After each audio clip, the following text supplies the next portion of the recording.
yaşını bitirmesi lazım.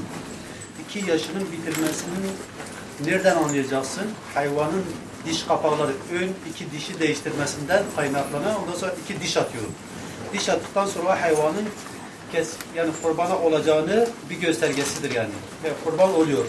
Bir de hayvanın sağlık durumuna dikkat etmek lazım.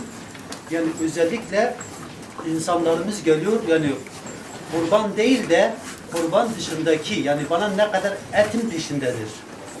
Bu da gerçekten vahim bir durum. Oysa ki hayvanın sağlığını, hayvanın gerçekten kurbana olup olmadığına dikkat etmesi gerekir. Ya buna hassasiyet göstermesi lazım. Biz herkesten bunu istiyoruz.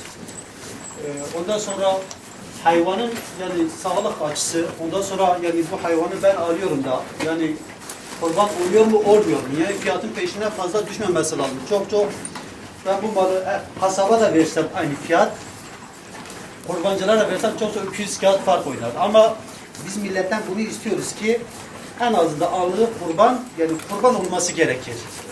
Bu özellik olması lazım.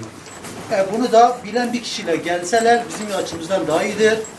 Hemen az da kendisi bakar. Ondan sonra fiyat konusunda anlayan bir kişiyle beraber gelse biz daha çabuk anlaşırız. Daha rahat ederiz. İnsanlarımız geliyor mesela bu hayvana bakıyor. 400 kilo geliyor ya diyor 300 ya gelir ya gelmez. Anlaşma sıkıntısı bayağı farklı oluyor. Yani anlaşamazsın çünkü o adam anlamıyor. Ama anlayan biriyle gelse en azından hem dişine bakar.